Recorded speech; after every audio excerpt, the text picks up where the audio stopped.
Olá, tudo bem com vocês? Eu sou a Alessandra Sales, do canal Licitação Descomplicada, trazendo um tema sobre o tratamento preferencial e diferenciado das micro e pequenas empresas, dado pela Lei Complementar 123 de 2006. Basicamente, sobre o tratamento diferenciado, é para toda microempresa e empresa de pequeno porte?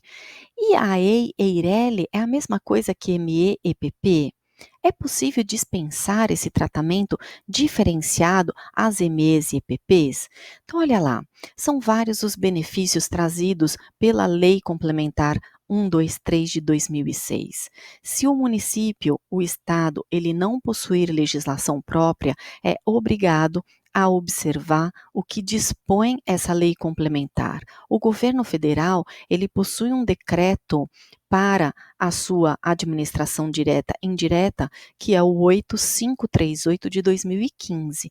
O Estado de São Paulo, uma lei própria, que é a Lei 16928 de 2019, e o município de São Paulo, um decreto, que é o 56475 de 2015. Uma coisa importante para se dizer é que se estiver utilizando o regime diferenciado de contratação lá da Lei 12.462 de 2011 e tiver repasse de recursos do governo federal, é obrigatório, mesmo tendo dispositivo, legislação própria naquele município, naquele estado, é obrigatório observar a disposição trazida no decreto federal sobre o tratamento diferenciado. Então, primeiro, vamos entender se EI e EIRELI é a mesma coisa que ME e EPP. Se eu tenho um negócio, tenho um objeto, né, que já é meio caminho andado, a hora que eu vou montar uma empresa, eu já preciso pensar minimamente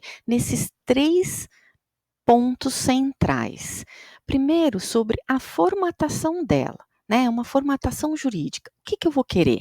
Eu vou querer eu como titular, pessoa física, sem sócios, com responsabilidade limitada, ou seja, havendo comunicabilidade do meu patrimônio individual com o patrimônio da empresa, ou seja, simplesmente legalizando, saindo da informalidade do empresário individual, ou não, eu quero, mesmo como titular, como pessoa física, eu não quero que haja a comunicabilidade dos bens, o patrimônio da empresa, e aí tem um limite que a lei ela estipula, o quanto que tem que ter de capital social integralizado inicial. Eu não quero que tenha comunicabilidade com o meu patrimônio pessoal, ou seja, uma EIRELI, uma empresa individual de responsabilidade limitada, ou uma sociedade, mais de 2 sócios, de 2 a 4 sócios, é uma sociedade limitada, LTDA. Ou então uma sociedade por ações, capital aberto, capital fechado. Então, eu tenho várias hipóteses de formação jurídica, de modo que EI-EIRELI não é a mesma coisa que ME-EPP. ME-EPP é o porte daquela empresa, é o quanto vai se investir, os esforços que serão empreendidos na expectativa do seu faturamento anual. Então, eu tenho, por exemplo, o MEI, o microempreendedor individual, eu tenho a microempresa, eu tenho uma empresa de pequeno porte, eu tenho também a empresa de médio porte, de grande porte, ou aquela sem enquadramento, que o contrato social é assinado por um advogado, geralmente ela é formada, pode ser formada por empresas jurídicas. Isso significa o porte dela, porque depois disso tudo feito, né, o quanto eu vou ter que recolher das minhas dos meus encargos fiscais, tributários correspondentes, a gente não vai estar trabalhando isso, mas eu tenho lá, por exemplo, os enquadramentos tributários correspondentes, né? O simples, o lucro presumido, o lucro real. Aqui é sempre importante o contador, claro que ele que vai estar auxiliando na atividade principal, as atividades acessórias. Então, esse planejamento tributário é sempre importante, nem sempre, às vezes, é vantajoso, simples, né? Então, é ele quem vai estar dando essa orientação. Fato é que um empresário individual, ele pode ser enquadrado em qualquer uma dessas três figuras, MEI, ME ou EPP. A EIRELI, aí só pode ser enquadrada como ME e EPP.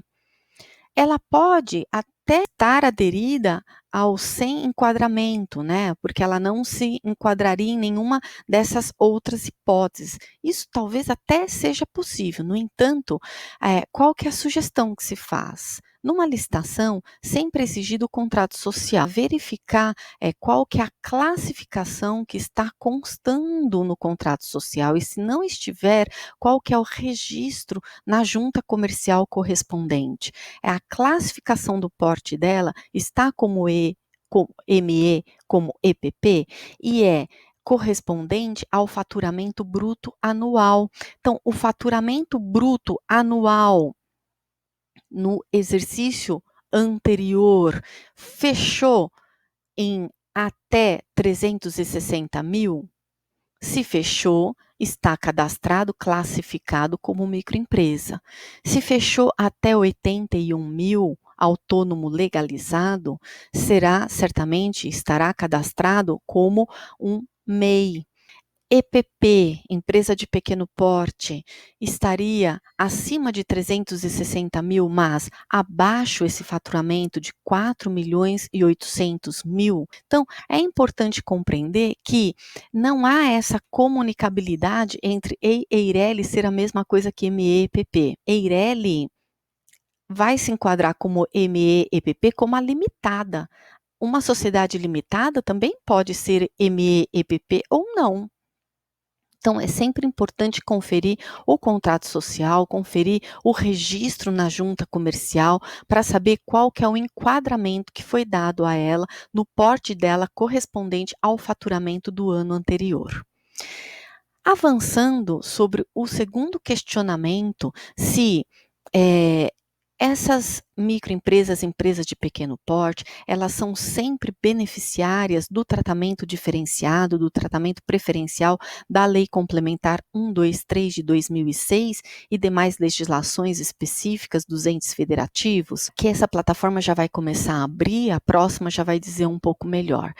Por exemplo, se eu estou aqui numa sociedade empresária não constituída sob a forma de sociedade por ações, tudo bem, uma SA não é possível. Se eu tenho uma sociedade simples, em regra também tudo bem, né? Uma limitada lá, a gente viu, né? Uma sociedade.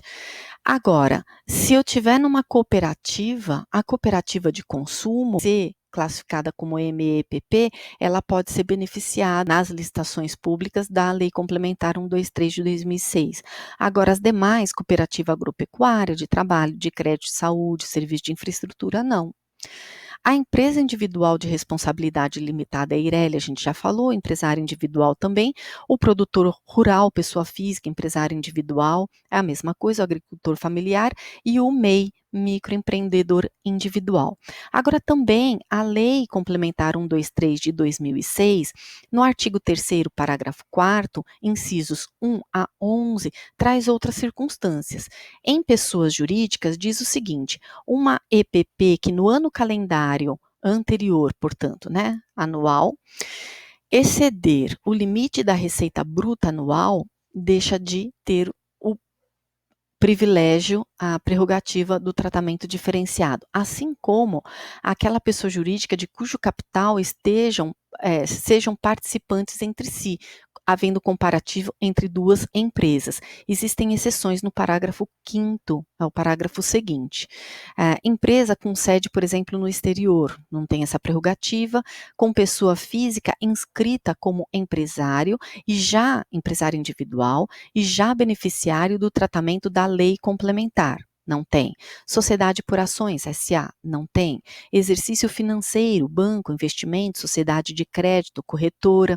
Aquela empresa que sofreu um desmembramento, uma empresa maior, ela foi cisada, ela foi desmembrada em outras empresas, e essas empresas filhas, digamos assim, elas não ultrapassaram o período de vida sozinho de 5 anos calendário anteriores.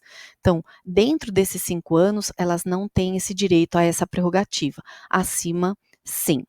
Pessoas físicas, titular ou sócio com mais de 10% do capital de pessoa jurídica, não microempresa, empresa de pequeno porte, e com receita bruta acima de EPP. Também tem exceção lá no parágrafo 5º. Titular ou sócio, que é empregado de contratante do serviço. E também administrador ou equiparado à condição de administrador de outra pessoa jurídica, com limite de receita bruta acima também da empresa de pequeno. É necessário conferir a declaração de que são beneficiários, são microempresas, empresas de pequeno porte, na qualidade de beneficiárias, né, do tratamento preferencial e diferenciado em licitação pública. Com relação a poder afastar o tratamento diferenciado, a lei complementar também permite. Ela diz que é possível não adotar a licitação exclusiva, não adotar a subcontratação em obras e serviços e a cota reservada para aquisição de bens de natureza divisível.